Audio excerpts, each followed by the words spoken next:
안녕하세요. 여러분들 다 마스크 벗어서 저도 마스크 벗겠습니다. 예. 자, 오랜만에 뵙겠습니다. 직접 이제 화면으로 다시 뵙게 됐네요. 일단 합격하신 분들은 축하드리고요. 이제 합격 못하신 분들은 다음 기회를 기약하고 한번 더 열심히 해주시기 바랍니다. 오늘 예, 교육은 여러분들 자료 다 가져가신 분도 계시다고 안 가져가신 분도 계시다고 그러는데 여기 유기농 기능사 필답 예상 문제집 해가지고선 자료가 있습니다. 그래서 이 자료로 하는데 이 자료가 여기 페이지 수는 53쪽까지밖에 없는데 이게 먼저 우리 필기 공부한 그 교재가 첨부돼야 돼요. 그러니까 범위가 상당히 넓습니다. 그래서 이거 다 공부를 하셔야 됩니다. 그리고 이 실기 필답은 필기와 달리 주로 이제 주관식으로 답을 쓰는 거라 좀 공부를 좀 더 필기 공부 때보다도 신중하게 또 하셔야 될 텐데 제가 여러분들 자료에 보면은 지금 한번 저거 한번 살펴보죠. 44쪽을 한번 잠깐 펴볼까요? 네.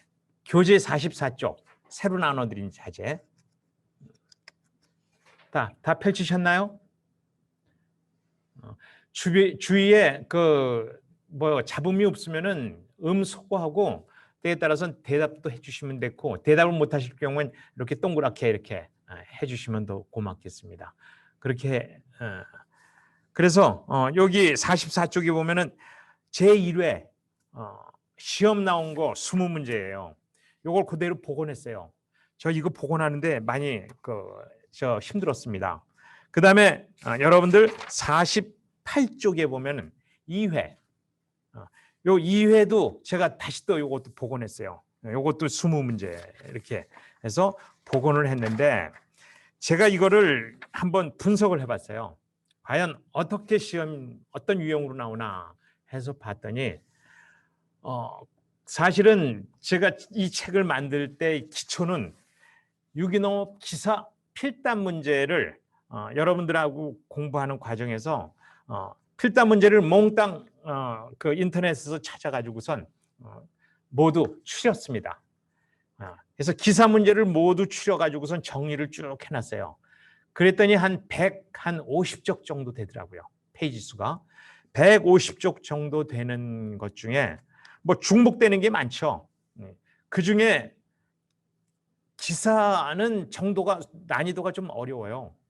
기능사는 난이도가 좀 쉬운데 난이도가 어려운 거는 조금 빼고 난이도가 보통 이하의 것들만 제가 추려가지고선 이 문제집을 낸 겁니다. 근데 1회, 2회 그 기출 문제를 보니까 기사 문제하고 거의 비슷해요. 기사 문제하고 비슷한데 기사는 답을 어떻게 쓰냐면 모두 객관식입니다. 근데 기능사 여러분들이 시험 보시는 건 객관식이 또 아닌데 기사는 모두 주관식입니다. 죄송합니다. 말을 잘해서 기사는 모두 주관식이고 단답형으로 해서 또는 논술형으로 해서 답을 쓰게 돼 있는데 여러분들은 보기를 줍니다. 그래서 44쪽에 보면 보기가 주르르 나와요. 예. 그래서 보기 보고 답을 쓰고 보기 보고 답을 쓰고 그러니까 객관식하고 비슷해 버렸어요. 그래서 1회는 거의 70% 이상이 객관식처럼 보기 보고 또는 줄을 긋고 이렇게 쓰는 거였고 2회는 그나마 한 60%에서 70% 정도 조금 더 난이도가 어려워졌죠. 그래서 1회보다는 2회가 난이도가 좀 어려워졌다라고 봅니다. 그래서 좀 더 주관식이 더 많아졌다. 그러면 3회 여러분들이 시험 볼 3회인데 3회는 과연 어떨 것이냐? 1회보다 2회가 좀 난이도가 높아졌으면 3회 때는 당연히 난이도가 더 높아지는 건 당연한 거죠. 그래서 여러분들은 이렇게 여기에 기준 맞춰가지고선 공부를 좀 하셔야 될 것 같습니다. 그래서 오늘부터 저하고 3차례에 걸쳐서 공부를 하는데 세 차례에 걸쳐서 공부하는데 시간이 좀 빡빡해요. 그래서 웬만한 거에 저거는 제가 여기 교재, 먼저 우리 필기 시험 볼 때 했던 교재를 여러분들이 공부하시면서 하셔라라고 넘어가면서 이 기출 문제 그동안 제가 뽑아놓은 이 시험 문제, 예상 문제를 한번 같이 공부하도록 하겠습니다. 일단 1페이지를 다 펼쳐주세요. 1페이지 출제 기준입니다. 요 출제 기준이 쭉 써놓은 거니까 뭐 별 내용 아닌 것 같지만 여기 출제 기준에서 시험이 나오는 거예요. 어디에서 나오겠다 이렇게 해서 그래서 일단 출제 기준에 보면은 자 저거 출제 기준 저 필답형이고 2시간 동안 시험 봅니다. 여러분들은 그냥. 그리고 2023년 12월 31일까지 앞으로 내년 후년까지 이런 형식으로 문제를 내겠다라고 했습니다. 직무 내용은 어떤 범위냐? 범위를 여기서 딱 정해주는 거예요. 윤작 체계 자재 선정 토양의 특성, 병해충 관리 사료 확보. 사실 이렇게 5가지가 제일 중요한 부분이에요. 그리고 이제 가공 포장. 그동안 가공은 필기 시험에서는 거의 없었어요. 근데 가공이 나와요. 그다음에 포장 방법. 포장이라는 게 이제 뭐 박스 처리하고 하는 그런 것들 내용인데 이거는 뭐 그렇게 어렵게 나오지는 않으니까요. 그다음에 제조 취급 인증. 그래서 요 가공 포장 제조 취급 인증이 새롭게 더 추가됐다. 이렇게 보시면 되겠습니다. 자, 그래서 수행 준거해서 요거를 조금 더 세분화한 내용입니다. 그래서 1. 인증 기준을 알아야 된다. 이해해야 된다. 그 다음에 2. 금방 얘기했던 토양을 구분하고 토양 비옥도를 평가해라. 3. 퇴비의 종류 파악하고 퇴비에 대해서 집중적으로 시험에 많이 나왔어요. 1회, 2회다. 3회도 마찬가지 나오겠죠. 4번. 병해충 및 잡초 관리. 병해충과 잡초 관리를 어떻게 하느냐. 이것들이 한두 문제씩 꼭 나왔어요. 여기에 대해서. 그 다음에 이제 아까 1번에 인증 기준이 나왔듯이 인증 기준에 대해서 이제 농산물, 축산물, 가공식품 각각 별로 나왔었습니다. 자, 그래서 요거를 또 더 세분해서 또 산업인력관리공단에서 이렇게 내줬어요. 토양은 뭘 봐라. 토양을 구분하고 그다음에 유기물 분석 시 어떻게 하느냐. 그다음에 유기물 유지, 유기물 시용, 그다음에 유기배기지 토양 유기 재배지 토양 관리 어떻게 한다. 요 내용이 있었고. 그다음에 퇴비에 대해서 어떻게 제조하고 분석하느냐. 그 특성도 알아야 되고 뭐 요 내용입니다. 그다음에 세 번째 유기 자재. 자재하면은 뭐 토양 계량제도 있고 병해충 자재도 있고 뭐 그다음에 사료도 있습니다. 그다음에 사료는 또 보조 사료도 있어요. 이건 뭐 필기 시험 때도 공부했었는데, 근데 마지막에 유기 가공식품 첨가물. 요게 또 사실은 필기 시험 때 없던 게 새로 나왔어요. 그래서 요건 또 추가된다라고 보시면 되고. 그다음에 제초 방법이 꼭 한 문제씩 나왔네요. 요번에. 먼저 1회 때도 그렇고 2회 때도 그렇고 제초 방법에 대해서 나왔고. 그다음에 병해충 방제 어떻게 하느냐 이런 내용도 한번 출제됐습니다. 그다음에 이제 네 번째로 작물 재배에서 인증 기준. 요건 다 인증 기준에 관련해서 거의 인증 기준 관련해서 한 서너 문제가 나와요. 그래서 요거 재배 인증 기준에 대해서 공부하고. 그다음에 이제 품질 유지 포장 선별, 선별 포장, 요거에 대해서는 뭐 간단하게 한 문제 정도씩 나왔더라고요. 예. 그다음에 이제 마지막으로 유기 경정, 유기 축산, 가공식품 작부 체계, 뭐 여기에 대해서 또 각각 한 두세 문제씩 이렇게 나왔어요. 전체적으로 그래서 뭐 골고루 출제 기준에 맞춰서 어떤 건 뭐 항목별로 전체 5개 항목 중에 5개니까 거의 4개, 3개, 4개, 5개씩 항목별로 나왔다. 시험이. 그렇게 보시면 돼요. 그래서 요거를 제가 목차를 정했어요. 아예. 그래서 같은 내용입니다. 토양에 대해서 쭉 아까 얘기한 내용대로 있고, 퇴비에 대해서도 말씀드리고, 그다음에 인증 기준, 그다음에 자재에 대한 토양 계량, 병해충, 단미사료, 보조사료에 대해서 쭉 하겠습니다. 그리고 이제 제초 방법이나 병해충 방제 방법도 구체적으로 설명드리고, 그다음에 인증에 대해서 또 선호 문제 나오니까요. 인증에 대해서 또 세부적으로도 공부하겠습니다. 그리고 아까 유기 경종, 그러니까 일반 농사인데 농사에 대한 주요 사항을 한번 또 설명드리도록 하고, 축산, 가공식품, 그다음에 작부체계 이렇게 공부하도록 하겠습니다. 그리고 맨 마지막 목차에 보면은 2021년 1회 2회 기능사 필답 기출문제라고 해서 아까 44쪽을 봤죠? 자, 여러분들 이 책 가져가신 지 며칠이나 되셨는지 몰라도 한번 훑어보셨나요?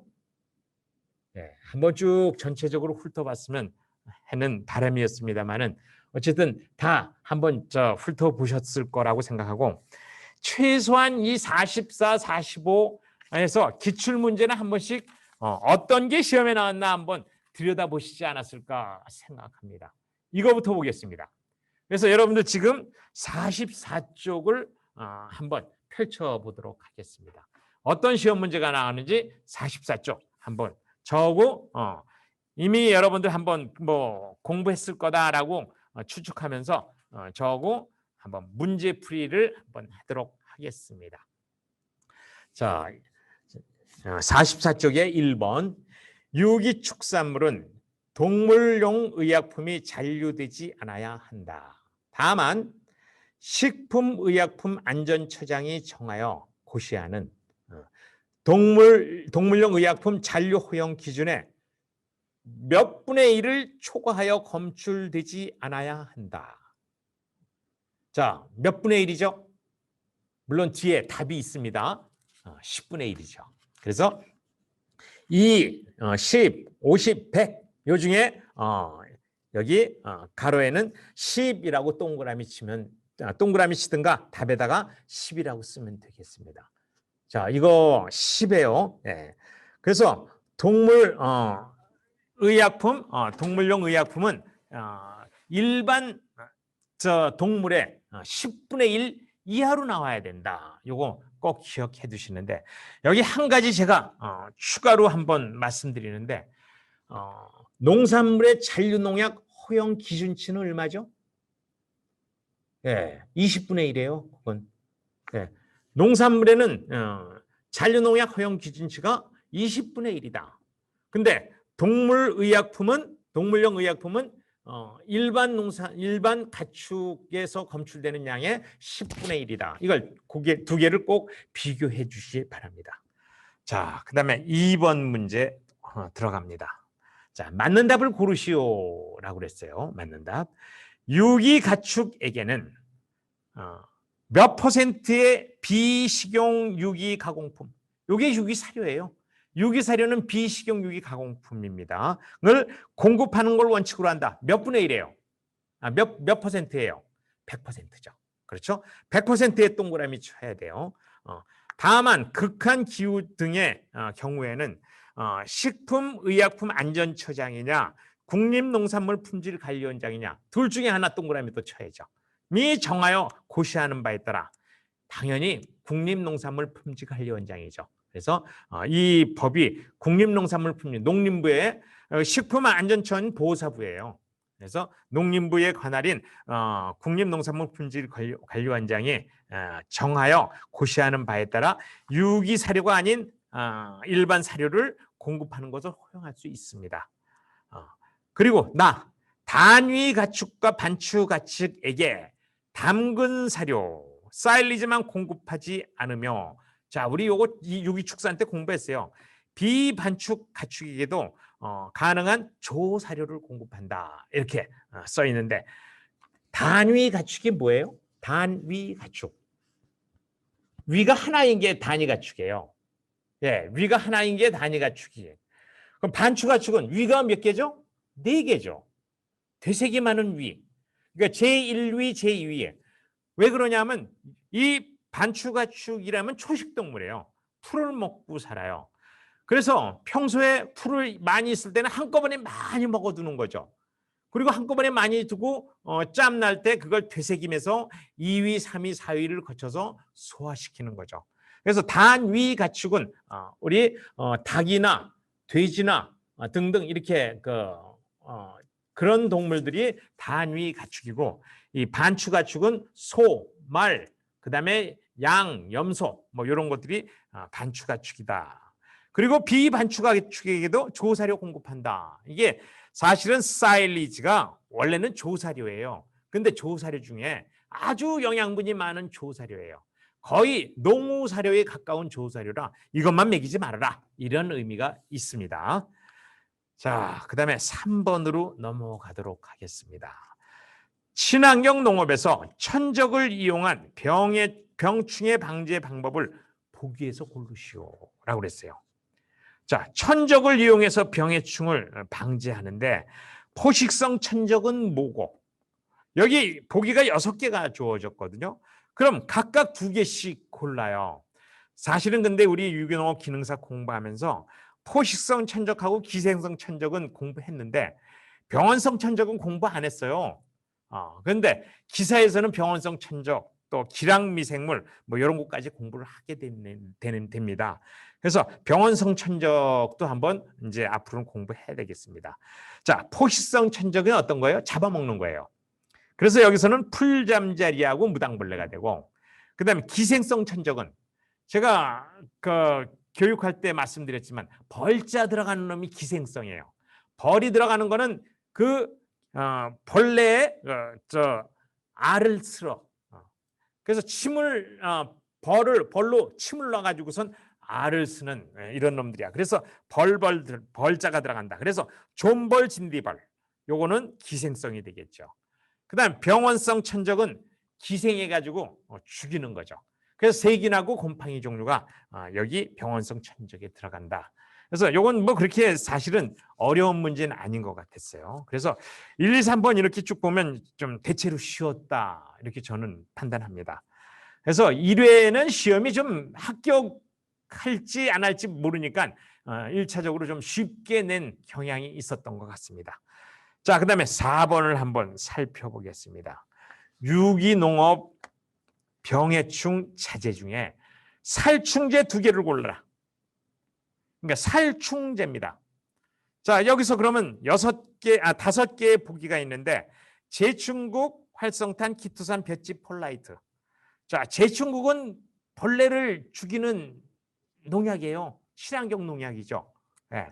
그래서 제충국, 요거는 살충제고, 활성탄은 뭐죠? 이건 보조사료예요. 보조사료로 항응고제에 들어가는 겁니다. 그래서 활성탄, 키토산은 토양계량제도 되지만 이것도 병해충자재예요. 그래서 병해충자재. 그래서 제충고하고 키토산이 여기 병해충이 자재로 되겠고, 볏짚은 뭐예요? 볏짚은 바로 토양계량제로 되죠. 퇴비 원료가 되죠. 폴라이트도 토양계량제죠. 그래서 제충국과 키토산을 답으로 쓰시면 될 것 같아요. 자, 이것도 뭐 그렇게 어렵지는 않았던 것 같아요. 웬만큼 공부하신 분들은 다 쉽게 쓸 수 있는 문제 아니었나, 이렇게 봅니다. 그 다음에 5번 보겠습니다. 다음 보기를 보고 퇴비를 만드는 순서. 그래서 퇴비 만드는 순서가 요 1회 때도 나오고 2회 때도 요 비슷하게 또 나왔어요. 더 어렵게 나오긴 했어요. 좀 아주 어렵게 나왔죠.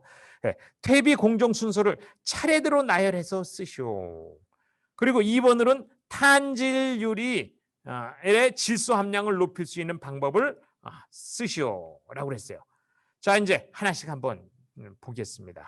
그래서 1번, 일단 뒤집기와 퇴적, 후숙, 혼합퇴적, 재료 준비, 이렇게 4가지 항목이 있는데, 자, 뭘 먼저 해야 돼요? 당연히 재료 준비부터 먼저 해야겠죠. 그 다음에 재료를 준비했으면은 혼합해야죠. 그렇죠? 혼합해서 퇴적합니다. 그래서 뒤집기와 퇴적, 혼합 퇴적을 하고, 그다음 혼합 퇴적하면 열이 나요. 열이 이제 여기 수분을 맞춰주면 열이 나면 이걸 뒤집어 줘야 돼요. 그다음에 그래서 뒤집기와 퇴적을 하면 이게 발효가 다 잘 됩니다. 이게 때에 따라서는 3번 또는 5번 정도를 뒤집어 주는 거죠. 3번에서 5번 정도 뒤집어주면 열이 나서 더 이상 열이 안 나면 그때 퇴비는 완성이 됩니다. 완성이 됐으면 후숙을 시키면 되죠. 후숙은 좀 넓게 펼쳐가지고 공기하고 접촉하면서 미생물이 접촉할 수 있게 들어가게끔 만들어주는 게 후숙입니다. 자, 이건 요거는 저 거기에 있죠. 응용해가지고 58-3을 찾아보면 아주 여기에 자세하게 잘 써놨으니까 여러분들이 그걸 보고 또 공부해 주시기 바랍니다. 그래서 2번은 뭐예요? 탄저일률 질소 함량을 높일 수 있는 방법 한 가지를 써라 라고 그랬어요. 제일 손쉬운 게 퇴비 만들 때 뭐하고 혼합 많이 하죠? 예를 들면 톱밥 퇴비를 만들 때 톱밥하고 뭘 많이 섞어요? 축분이죠. 축분. 가축분. 이게 제일 좋은 답이다라고 보시면 되고, 만약에 축분이 생각이 안 나면 깻묵도 괜찮아요. 깻묵류. 네? 질소 함량이 많은, 그 다음에 유박류, 각종 유박류 다 넣어도 돼요. 질소 함량이 많은 걸 골라서 넣으면 돼요. 뭐 유박 아니라 대두박도 괜찮아요. 자, 이렇게 한 가지만 쓰면 돼요. 그런데 여기에 퇴비 공정 순서를 나열하시오. 그리고 탄질률의 질소 함량을 높일 수 있는 방법 한 가지 쓰시오라고 그랬는데 여기 유기농이라는 말이 빠졌어요. 문제 5번에 유기농에 쓰는 퇴비라는 말이 없기 때문에 사실은 이럴 경우에는 화학비료인 질소를 넣어도 됩니다. 네. 그리고 단서 조항을 쓰는 거죠. 유기농에서는 못 쓴다라는. 그래서 여러분들 답을 한번 보면은 제가 뭐라고 썼어요? 가축분뇨와 혼합, 그 다음에 질소비료, 화학비료죠. 그 대신 요거는 비친환경이다. 이렇게 단서 조항을 딱 하나 넣어놓으면 이거 뭐 정확한 답이 될 수 있는 거죠. 그래서 47쪽에 5번 답란에 보면 질소비료의 비친환경이다. 이렇게 단서 조항을 넣으면 될 것 같아요. 그 다음에 6번 보겠습니다. 혹시 이렇게 제가 강의하는 도중에 여러분들이 바로 질문해야겠다라고 할 때에는 음소거를 끄시고 바로 질문을 주세요. 그러면 제가 바로바로 질문에 답변해 주는 게 더 좋을 것 같습니다. 뭐 요거 끝난 다음에 질문하고 그러면은 여러분들이 질문하는 걸 잊을 수가 있다. 여러분들이 한 분이 궁금하면 사실은 딴 분들도 궁금해요. 그러니까 질문 주시면 이왕 같이 주셔도 괜찮습니다. 자, 그 다음에 6번. 탄질비가 500에서 1000 정도이고 통기성과 흡습제로 사용하는 차제는 뭐냐? 자, 통기성도 좋게 하고 흡습제는 물을 흡수 안 되는 얘기죠. 자, 그리고 탄질비가 500에서 1000 정도 되는 거는 톱밥밖에 없어요. 그래서 재료 중에 사실은 제가 톱밥의 탄질률이 250, 우리 교과서에는 250으로 되어 있지만 사실은 1000까지도 됩니다. 그래서 침엽수의 경우는 1000까지 가요. 화렵수의 경우는 200에서 250 정도. 그래서 나무가 어떤 나무냐에 따라서 이 탄질률이 다 가지각각입니다. 그래서 왕겨의 경우는 한 60에서 100 정도 되고요.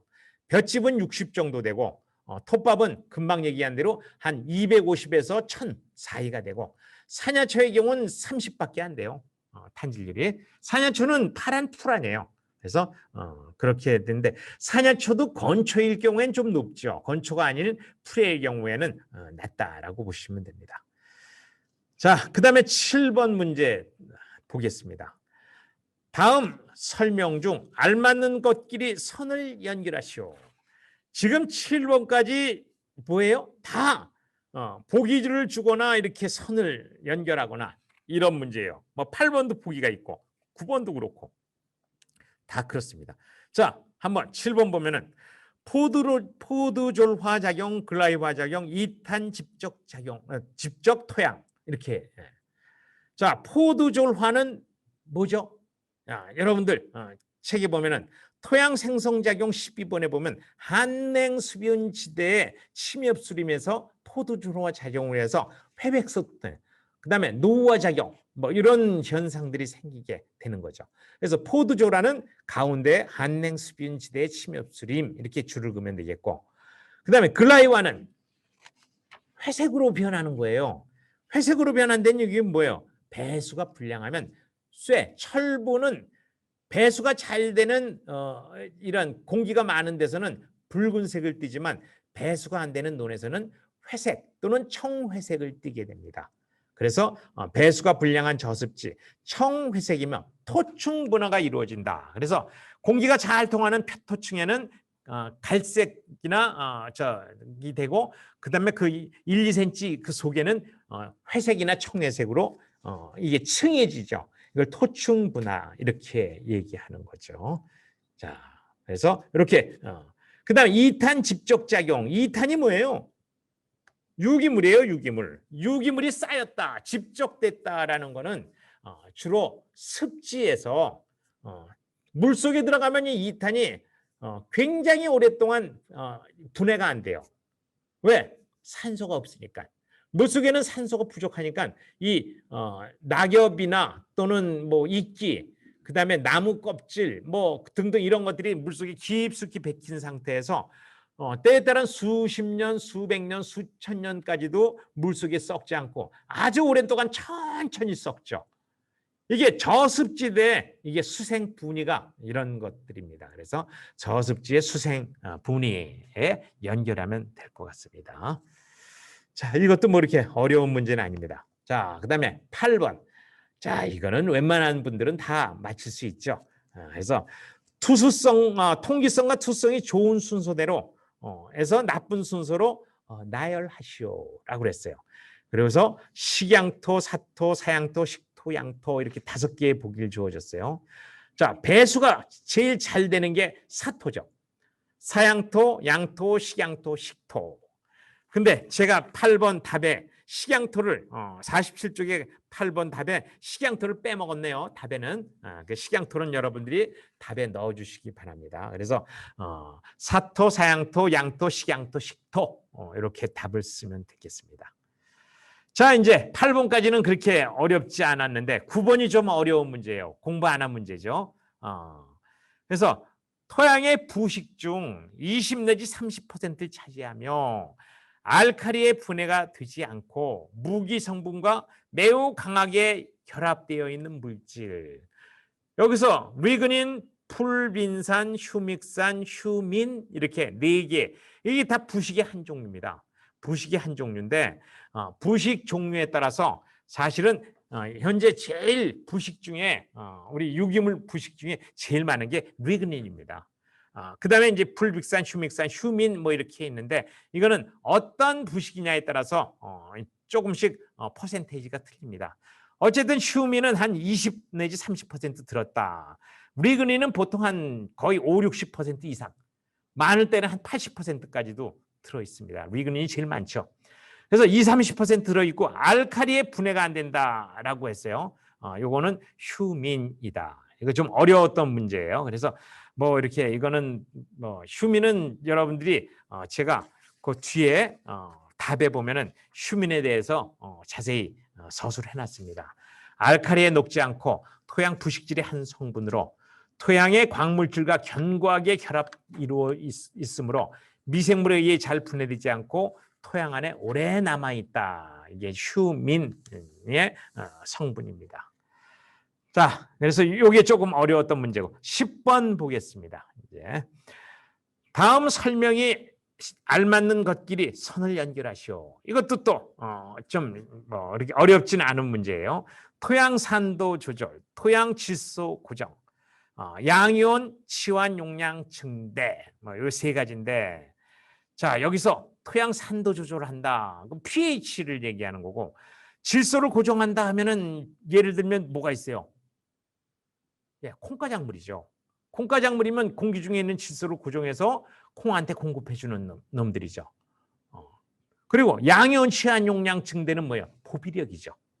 양이온이면 비료고 치환 용량이면 담는 그릇이라고 제가 강의 시간에 말씀드렸어요. 그래서 비료를 담는 그릇, 바로 이 양이온 치환 용량, 앞으로 또 여러분들 시험 볼 때 포비력이다 이거는 아주 머릿속에 이렇게 딱 각인시켜 주시면 고맙겠습니다. 그래서 그런데 제올라이트의 경우는 보비력이 우리나라 땅인 카올리나이트보다 사실은 꽤 많아요. 5배에서 10배 정도 뭐 이렇게 됩니다. 그래서 제올라이트고, 아까 토양 산도 조절은 당연히 석회죠.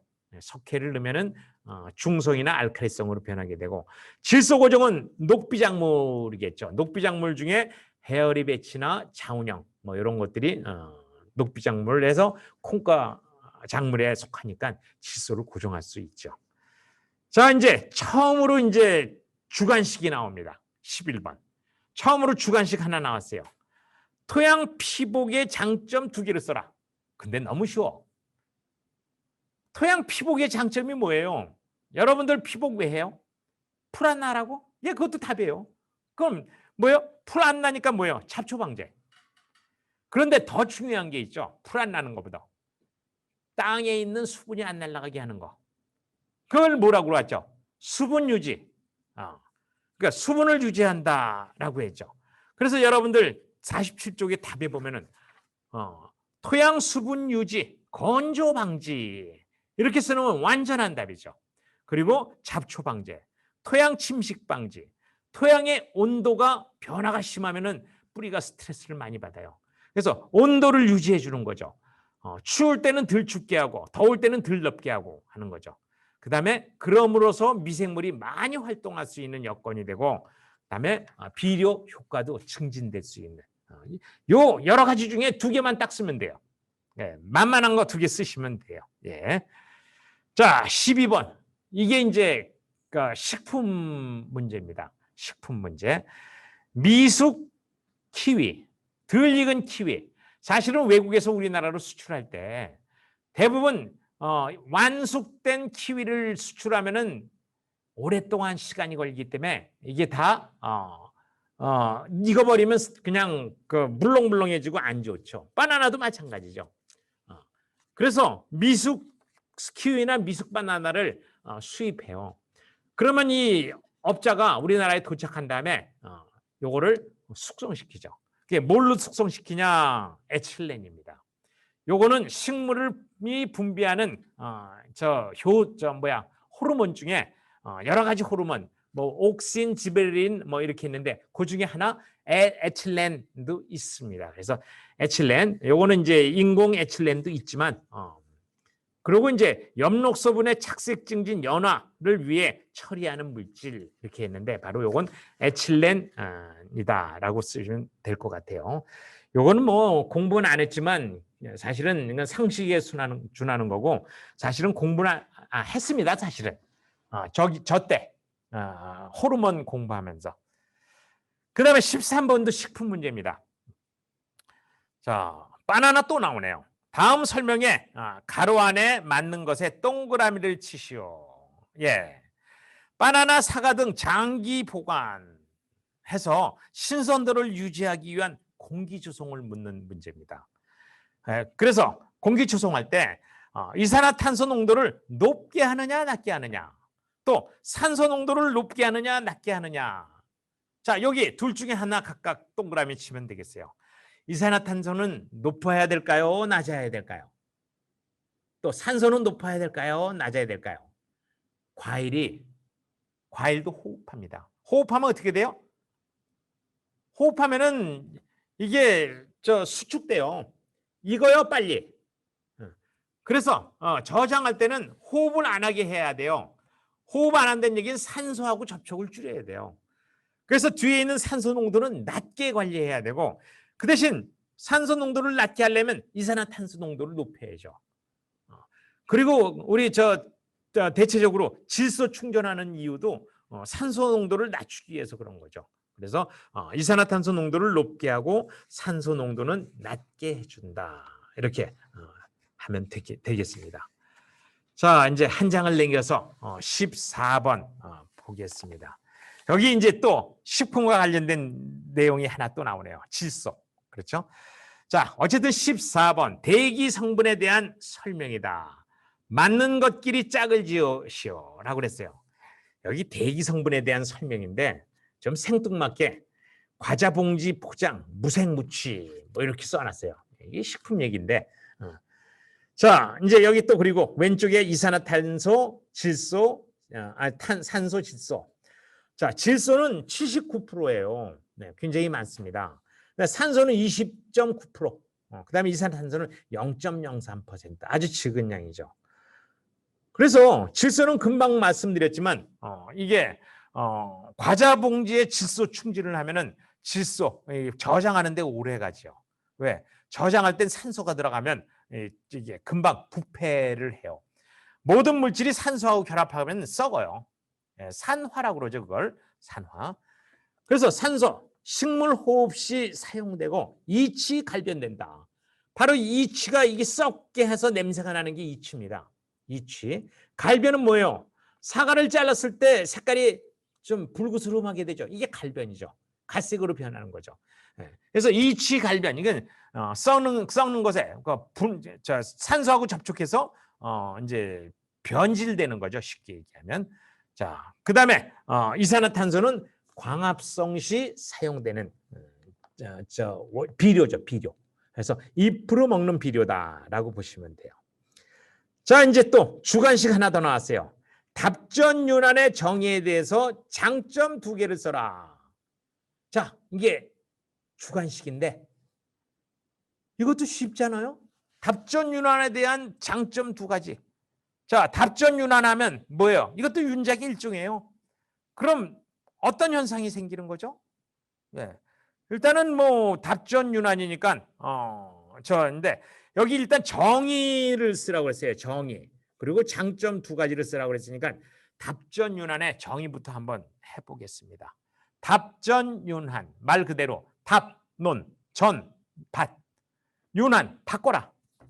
논과 밭을 한 개의 농지를 논과 밭으로 주기적으로 바꾸는 거죠. 1년 또는 2년 주기적으로 이걸 바꿔서 농사를 짓게 되는 걸 답전윤환이다라고 하는 거죠. 그래서 여러분들 답안해 보세요.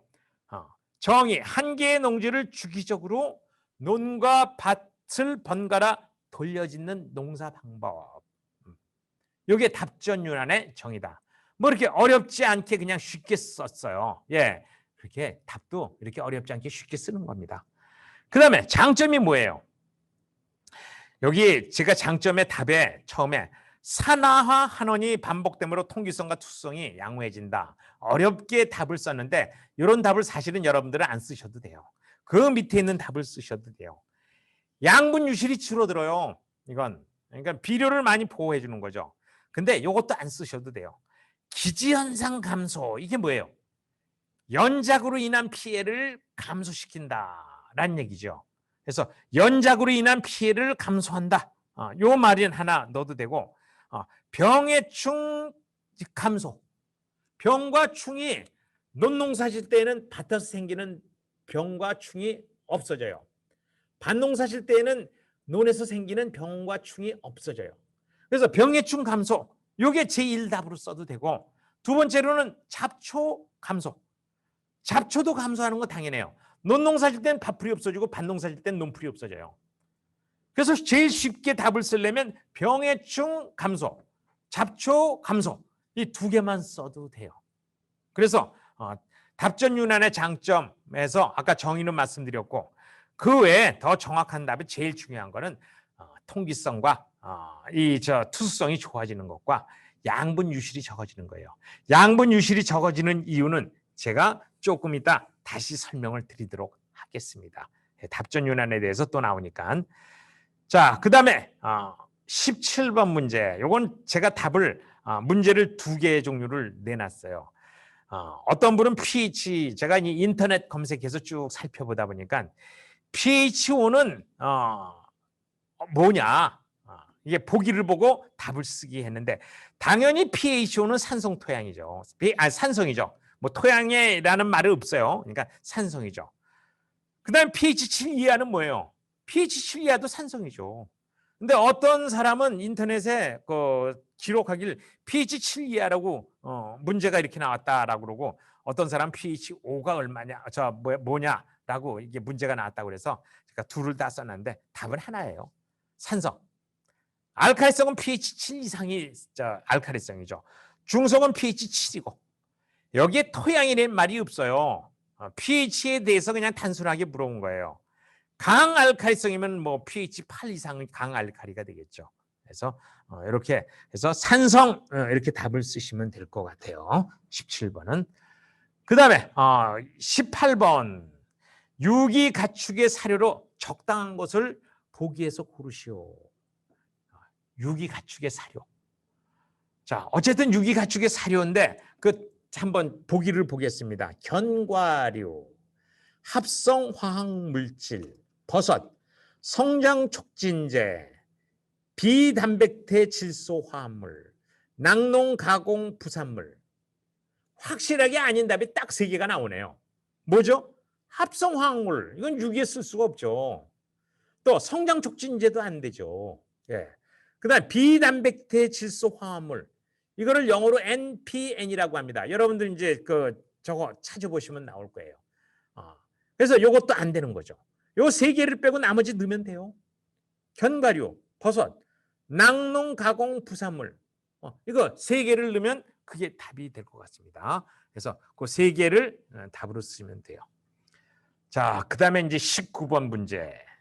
참 좀 아이러니하게 됐습니다만은 요 시험이 나올 때는 제 1회 시험이라 요게 3월 달에 시험 봤어요. 3월 달에 시험 볼 땐 법규가 안 바뀌었어요. 근데 3월 이후 4월에 법이 바뀌었어요. 그래서 사실은 요 19번 시험 나올 때는 답이 하나는 3년, 그 뒤에 건 2년이 답이었는데 이게 법이 바뀌면서 둘 다 3년으로 바뀌었어요. 그래서 제가 바뀐 법으로 문제를 다시 정정했습니다. 그래서 유기농업 전환기간은 단연색 작물은 최초 수확전 3년, 그 외의 작물도 최초 수확전 3년으로 전환을 가져야 한다. 이렇게 앞으로는 답을 써야 돼요.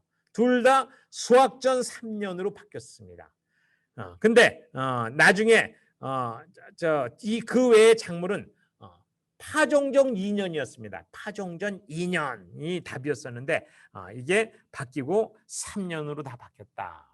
그래서 그렇게 정정하시면 될 것 같고 2회 때는 이 시험 문제가 아예 안 나왔어요. 이런 관련 문제. 3회 때도 이 문제는 안 나올 거예요. 그래서 이런 게 있다라는 것만 알아두시고 자 넘어갑니다. 20번 문제. 요거는 보기를 보고 쓰는데도 어려운 문제였다라고 보는데 왜? 여러분들이 공부 안 한 문제거든. 그래서 공부 안 하는데 문제를 자세히.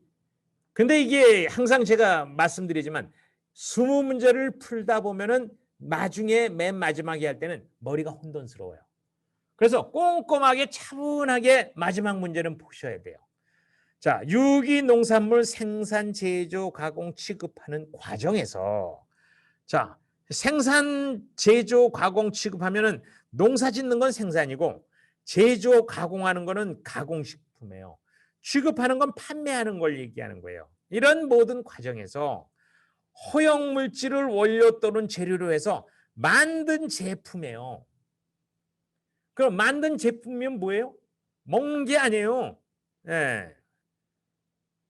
요거는 요거를 원료로 해서 만들었다라는 거는 이건 자재죠, 자재. 그래서 조금 신중하게 우리 요거를 사용해서 그 허용 물질을 원료로 이런 자재를 만들었다라는 얘기예요. 그래서 유기 가공식품, 유기식품 요거는 안 되는 거죠.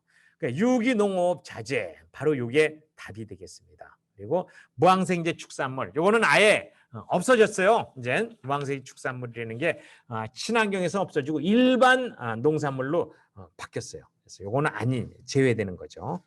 자, 그래서 여러분들하고 요 20문제를 한번 풀어봤습니다. 자, 잠깐 뭐 쉬기는 좀 애매하고 이제 심호흡 한번 하고 자, 심호흡 한번 쑥 하고 48쪽으로 넘어가겠습니다. 자, 요 시간이 48쪽을 풀면은 3시가 조금 넘을 것 같아요. 3시 5분이나 10분 정도 되는데 그때 쉬는 시간을 갖도록 하겠습니다.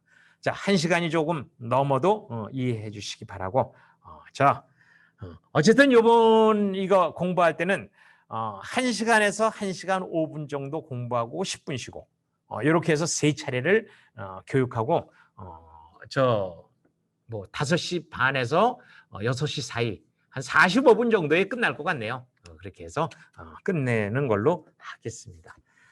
자, 그러면 48쪽으로 넘어가서 2회 필기 시험 복원한 거 한번 또 풀어보겠습니다. 자, 이제 이 문제예요.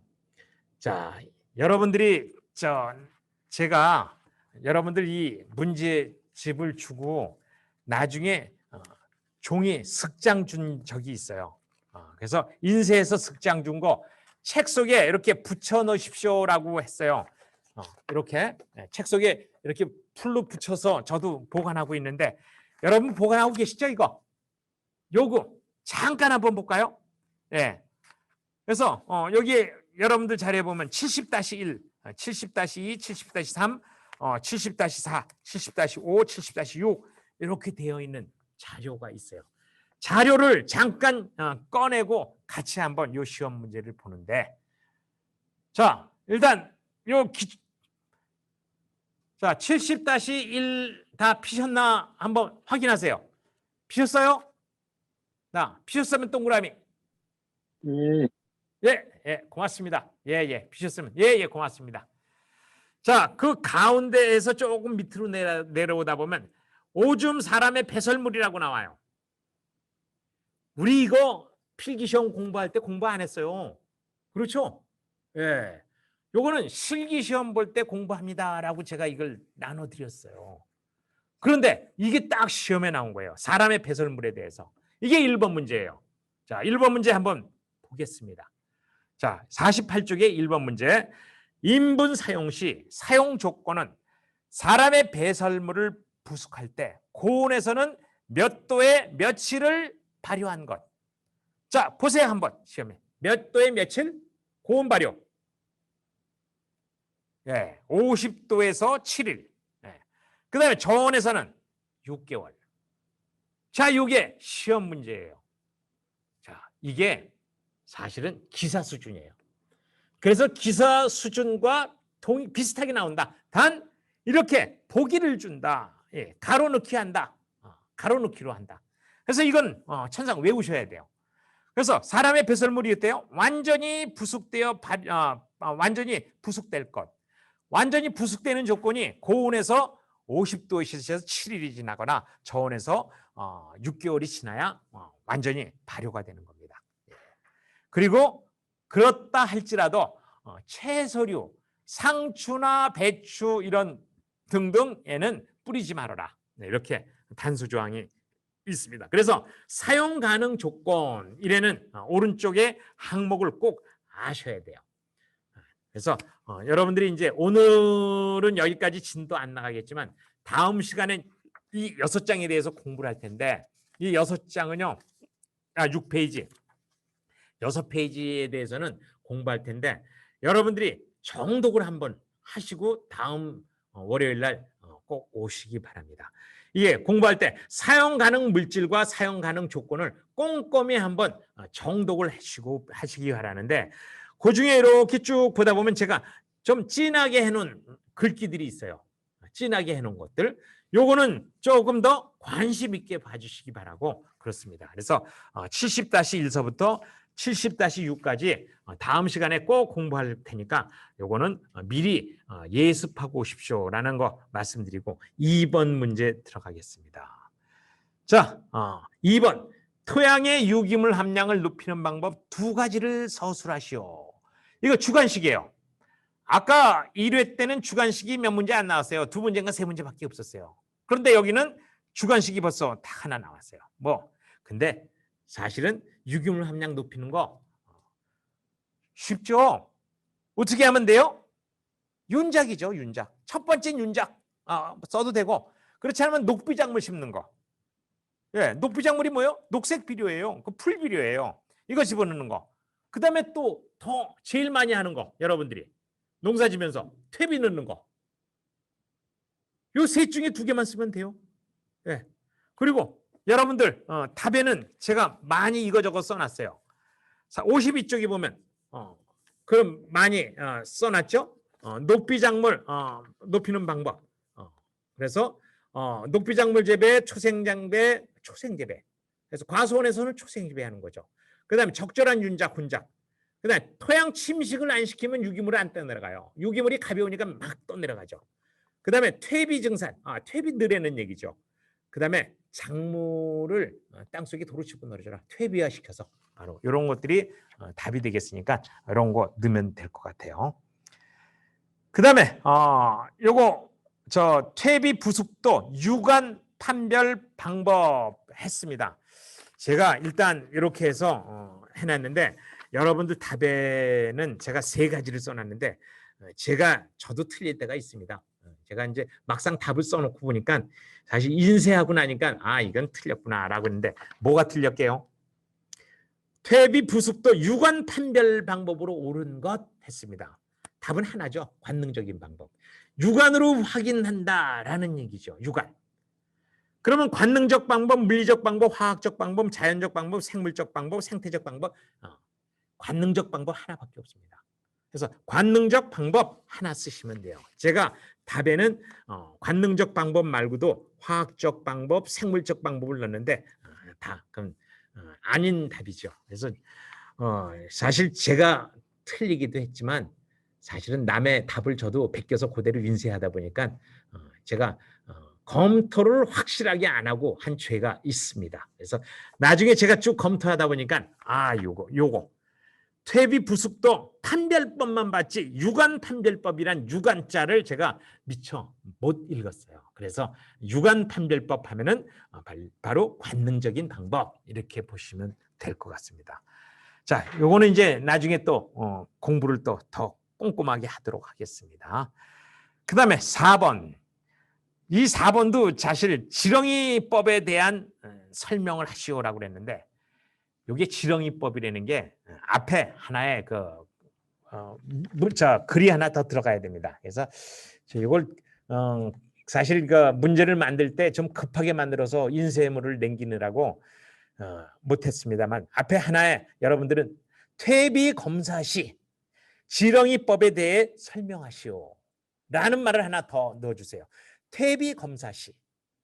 그래서 앞에 퇴비 검사시라는 말을 하나 추가해 주시기 바랍니다. 원래 이렇게 문제를 내야 돼요. 지렁이법이 뭐 있어요? 지렁이법이라는 말이 사실은 좀 어색해요. 그래서 퇴비 검사시 지렁이법. 지렁이법이 뭐예요? 금방 우리 관능적인 방법으로 퇴비를 검사했는데 지렁이법으로도 퇴비를 검사해요. 어떻게 검사해요? 지렁이법으로. 퇴비에다가 지렁이를 넣으면은 그 퇴비가 좋은 퇴비인지 나쁜 퇴비인지 알 수 있어요. 지렁이가 나쁜 퇴비면은 거기에 나쁜 물질, 탄닌, 페놀, 암모니아 가스가 발생해서 죽거나 도망가요. 그런데 좋은 퇴비면은 그 안에서 그 퇴비를 먹고 살아요. 그래서 지렁이는 토양의 지표예요. 그래서 유기물이 많은 비옥한 토양에 살아가는 퇴비가 발효 안 된 퇴비에서 살아가기가 어렵죠. 그래서 좋은 퇴비의 경우는 지렁이가 거기서 서식하면서 살고 나쁜 퇴비, 탄논, 페놀, 암모니아 가스가 발생하면은 지렁이는 죽거나 도망간다. 그래서 답에는 제가 그렇게 썼지만 바로 그런 의미다라는 거 알아주시기 바랍니다. 그래서 지렁이법이 바로 그 얘기입니다. 자, 그 다음에 5번 질소 고정이 높은 순서를 보기를 보고 부등호 표시하시오. 질소 고정이 높다라는 얘기는 뿌리옥 박테리아가 많아서 질소 비료를 많이 만든다라는 뜻입니다. 그럼 어떤 게 제일 많이 만드냐? 뭐 사실은 이거 굉장히 어려운 문제예요. 어떤 게 많은지 일반인들이 어떻게 알아요? 저도 모릅니다. 사실. 저도 요번에 이거 공부하면서 좀 찾아봤어요. 그랬더니 콩이 제일 높더라고요. 그 다음에 스위트 클로바, 알팔파 이런 순서가 되더라고요. 그래서 콩, 스위트 클로바, 알팔파 이런 순서로 이 부등호를 쓰면 될 것 같아요. 그래서 콩을 제일 크게 하고 그 다음에 스위트 클로바, 알팔파. 자, 이건 저도 좀 어려웠던 문제입니다. 그 다음에 6번 페로몬의 특징. 요것도 사실은 기사 문제예요. 기사 문제 할 때는 요거에 대해서도 나오는데 페로몬의 특징 사실 우리 기능사 공부하면서 요거 공부 안 했어요. 저도 이 페로몬의 특징에 대해서는 기사 문제 공부하면서 저도 처음 공부했습니다. 여러분들 덕분에 저도 공부했는데 자, 페로몬의 특징 2개인데 페로몬의 특징이 여러분들 답안에는 제가 4개를 써놨어요. 답에 한번 볼까요? 기주특이성. 이 기주특이성이라는 게 뭐냐면 같은 종류의 것들끼리 움직이는 거예요. 그래서 예를 들어 어떤 나방 종류면은 이거는 예를 들면 고추나 또 어떤 특정한 작물에만 이 기생해요. 과일에 기생하는 건 과일에만 기생해요. 이게 기주특이성이라는 얘기죠. 그래서 어떠한 특정한 작목에만 기생하는 것, 이게 기주특이성이다라는 얘기였어요. 그리고 페로몬은 자기네들끼리 곤충들끼리의 연락하는 방법입니다.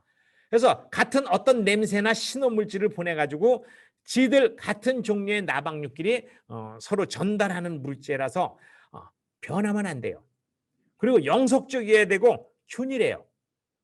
그래서 불변성, 영속성, 균일성 이런 말이 들어가더라고요. 그래서 저도 덕분에 페로몬의 특징에 대해서 공부를 한번 했습니다. 이건 뭐 천상 이건 외우는 방법밖에 없는 것 같아요. 그래서 페로몬의 특징 4가지 중에 그 4가지 중에 2가지를 쓰면 될 것 같아요. 자, 이것도 주관식이에요. 벌써 주관식이 몇 개예요? 3개 나왔어요. 7번도 근데 주관식이에요. 답전 윤환의 정의와 장점을 쓰시오. 아까 1번 문제, 1회 문제하고 똑같죠? 답전 문제의 정의와 장점. 예, 근데 1회, 2회 때 똑같이 또 나왔어요. 그러니까 3회 때 안 나오라는 보장이 없죠. 3회 때도 나올 수도 있지만 1회, 2회 나왔으니까 3회 때는 안 나올 확률도 사실은 높지만 그래도 공부해 두는 게 확실하게 좋겠다라는 얘기예요.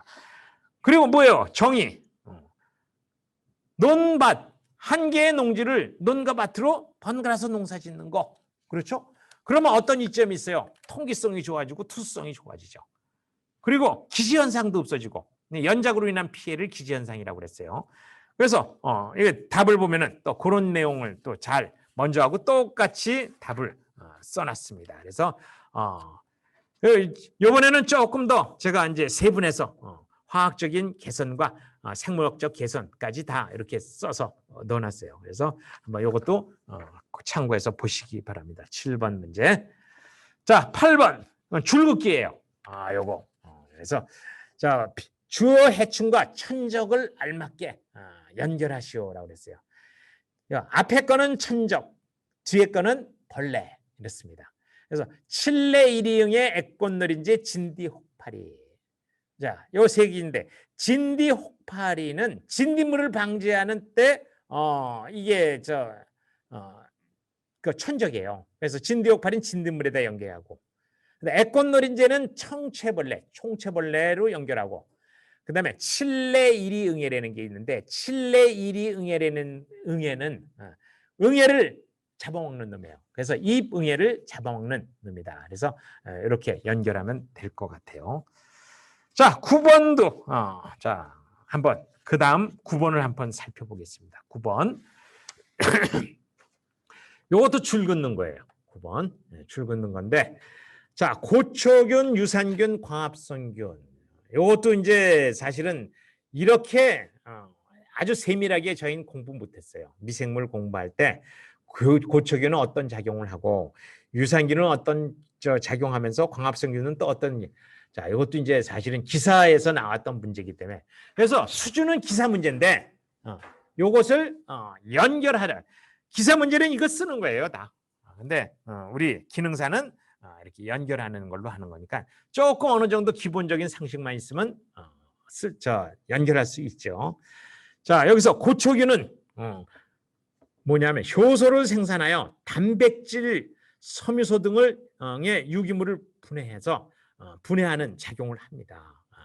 효소로서 단백질도 섬유소도 이렇게 분해하는 이런 작용하고 항균 작용을 한다.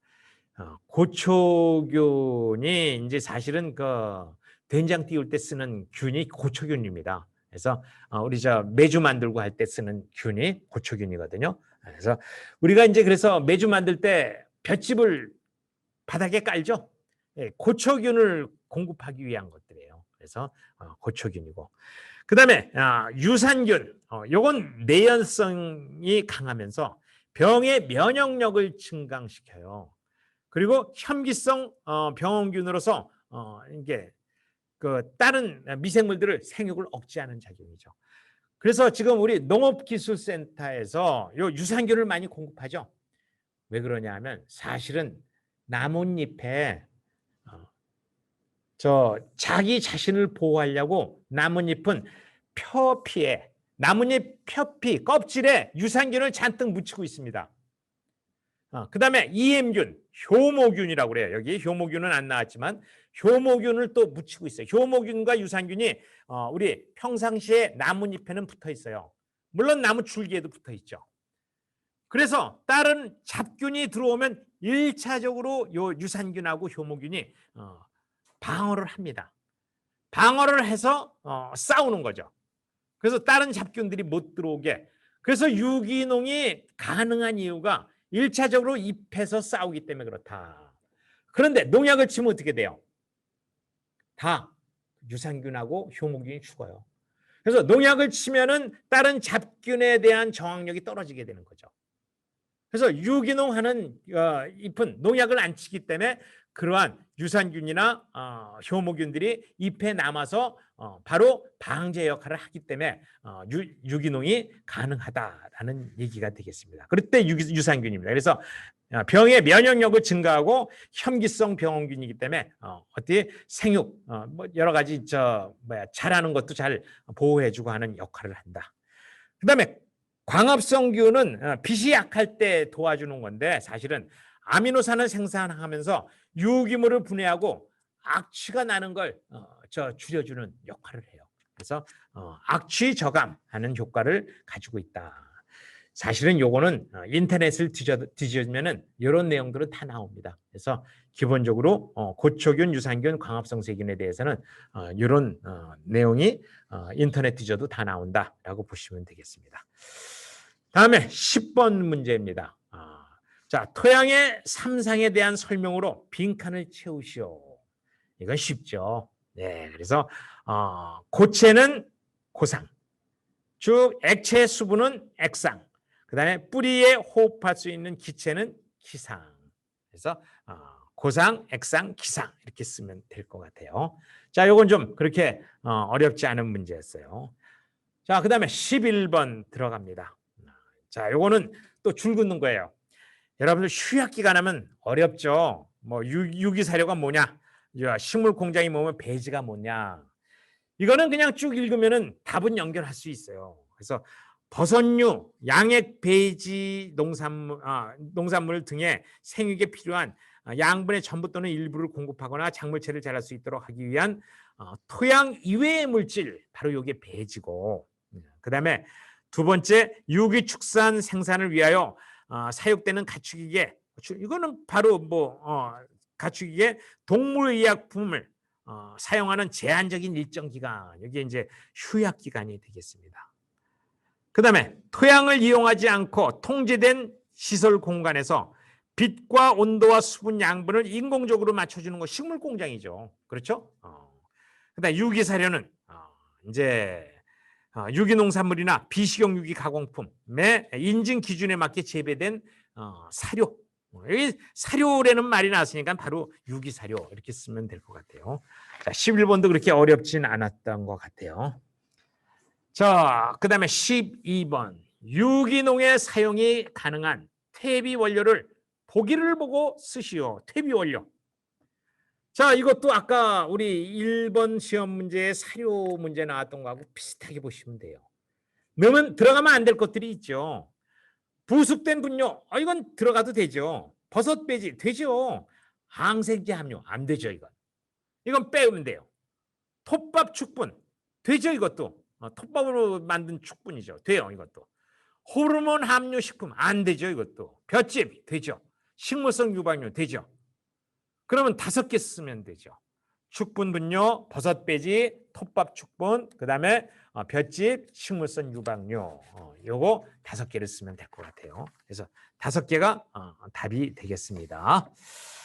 그다음에 보기를 보고 타감 작용에 사용되는 것을 쓰시오. 타감. 영어로 알레로파시라고 합니다. 자, 타감 작용에 미리 풀을 심어가지고 그 후에 올라올 풀을 못 올라오게 하는 거죠. 대표적으로 홈이라고 헤어리 배치죠. 자운형. 완두 메밀은 아니죠. 여기서 완두 메밀을 빼고 3개, 호밀, 헤어리 배치, 자운형 3개를 쓰면 될 것 같아요. 자, 14번 문제도 뭐 그렇게 어렵진 않은 문제예요. 자, 두가작물이 아닌 것 2가지를 쓰시오. 두가작물. 콩가작물을 얘기하죠. 알파알파 크로바 자운형은 콩가작물이에요. 그래서 옥수수하고 귀리. 이거는 잡곡류죠. 그래서 이거 다 벽과작물이에요. 둘 다. 옥수수하고 귀리는 벽과작물. 그다음에 15번. 자, 이제 15번이 좀 까다로운 문제인데 보기를 보고 어떤 시료의 유기물 측정 방법의 순서대로 나열하고 그 유기물 함량을 퍼센트를 구하는 식을 쓰시오. 이것도 주관식이에요. 그래서 이거는 아마 여러분들이 이제 2개 문제인데 하나는 나열하는 거, 하나는 식 쓰는 건데 식을 쓰기는 조금 무리가 있겠지만 나열하는 거 어느 정도 가능하죠. 자, 도가니에 시료를 넣고 무게를 잰다. 건조된 시료를 잰다. 시료를 105도에 건조한다. 도가니에 시료를 완전히 태운다. 태운 도가니의 무게를 잰다. 사실은 유기물을 측량할 때 어떻게 하느냐. 사실은 토양 시료를 얘기하죠. 토양을 105도로 건조하면 토양이 바짝 말라요. 그러면 건조된 토양이죠. 그러면 그 무게를 재야죠. 그 다음에. 그래서 시료를 건조한 다음에 무게를 재고 그 다음에 그거를 도가니라는 그릇이죠. 그릇. 도가니가 쇳물 녹이는 그릇을 도가니라고 그러죠. 이거 순수한 우리나라 말이고 우리나라 그릇. 그래서 거기다 넣고 도가니 무게를 재면 도가니 무게하고 시료 무게가 나올 거 아니에요. 그렇죠? 예. 도가니 무게, 시료 무게를 재요. 그리고 그걸 태우죠. 그러면 태운 후에 도가니 무게를 재면은 어떻게 돼요? 그 도가니에 처음 넣었던 흙은 유기물이 들었는데 태운 후에는 유기물이 다 날아가요. 다 날아가니까 유기물은 하나도 안 남고 무기물만 남게 되죠. 그래서 도가니의 무게를 마지막 태운 무게를 재면은 유기물 함량 날아간 후에 재는 거예요. 그래서 3, 2, 1, 4, 5 이렇게 답을 쓰면 되겠고, 자, 그다음에 식은 여러분들 답안을 한번 참고해서 보겠습니다.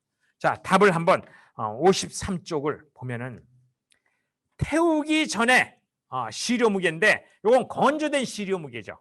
건조된 시료 무게를 재는 거죠. 예를 들어 이 건조된 시료 무게가 100g이었다라고 봐요. 100g. 그 다음에 그거를 도가니 속에 넣었을 때 1kg다라고 하면 도가니 무게가 1kg면 1kg 100g이 되죠. 그렇죠? 그 다음에 태워요. 태우면은 1kg 100g이 1kg 95g으로 됐다 그러면 유기물이 5g이 날아간 거예요. 그렇죠? 그래서 그때 그러면 태운 후에 시료 무게가 얼마예요? 95g이죠.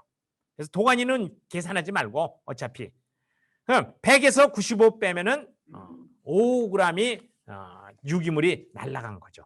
그래서 유기물 함량은 얼마? 5. 그래서 답에는 식을 썼죠. 태우기 전에 시료 무게에서 태운 후에 시료 무게를 뺀 후에 태우기 전에 시료 무게로 나눈 다음에 곱하기 퍼센트로 곱하기 100 해주면은 답이 나오는 거죠. 이게 식이 되겠습니다.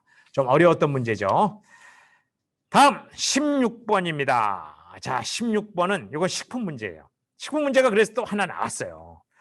과일이나 고구마의 표피는 목질 코르크질로 된 몇 층의 조직으로 되어 있는데 캐거나 운반하면서 상처가 나요. 따라서 그 상처에 병균이 침입하면은 저장 중에 부패합니다. 상처가 요거를 어떻게 하면 되느냐? 29도에서 30도, 습도 85에서 약 열흘 내지 14일 동안에 처리해서 상처를 유상 조직으로 만들어 놓은 거죠. 바로 이렇게 유상 조직으로 만들어 놓은 보호층을 만들어 주는 걸 뭐라고 그러냐? 큐어링이라고 그래요. 큐어링.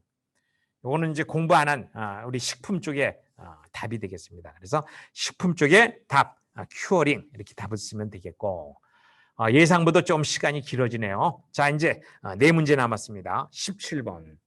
아래 항목의 보기에서 사료에 포함되는 재료로 쓰이는 재료를 쓰시오. 자, 이제 요 사료가 이제 보조 사료입니다.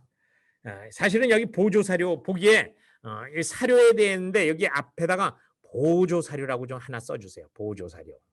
보조 사료에 포함된 재료라고 보시면 돼요.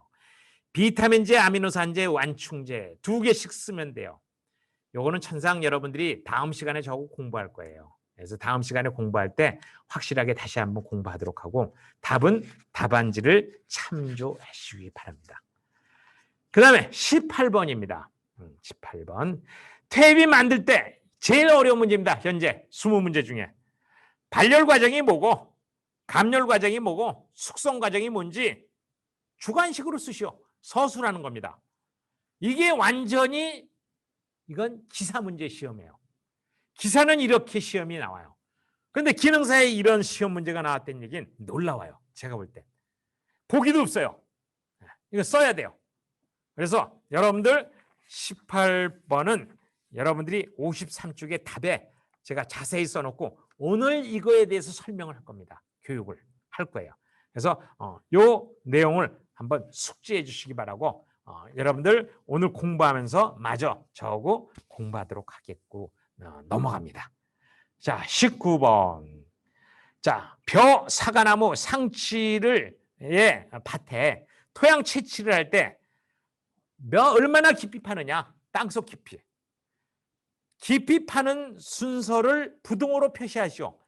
당연히 사과밭이 과수원이 더 깊게, 제일 깊게 파죠. 그 다음에 어디예요? 그 다음에 벼죠. 그 다음에 상추. 상추가 뿌리가 제일 낮게 들어가요. 그러니까 사과, 벼, 상추 이렇게 부등호를 표시하면 될 것 같아요. 자, 이것도 뭐 이렇게 어려운 문제 아니고. 그 다음에 20번 문제. 이것도 이제 오늘 또 공부할 겁니다. 보기를 보고 유기물이 분해되는 순서가 빠른 대로 쓰시오. 어떤 게 제일 유기물이 분해가 빠르냐? 제일 늦게 분해되는 게 어떤 거냐? 이 얘기입니다. 제일 빨리 분해되는 거 헤미셀룰로즈, 리그닌, 전분, 셀룰로즈 이렇게 4개가 있어요. 자, 제일 빨리 분해되는 거 뭐 이건 상식이죠. 전분이 제일 빨리 분해되죠. 들어가면 뭐 일주일에서 열흘 안에 다 분해가 됩니다. 그 다음에 뭘까요? 사실은 그 다음부터 어려운 거죠. 셀룰로즈예요. 그 다음에 헤미셀룰로즈, 리그닌이 제일 늦게 분해돼요. 리그닌. 그래서 아까 리그닌에 대해서도 잠깐 말씀은 드렸지만 오늘 또 여기에 대해서 좀 구체적으로 설명을 드리도록 하겠습니다. 그래서 20문제를 다 풀어봤어요. 자, 이제 시험의 유형이 어떻게 나오는지 제가 아까 설명드렸듯이 시험은 유기농업 기사 시험하고 똑같아요. 단 뭐예요?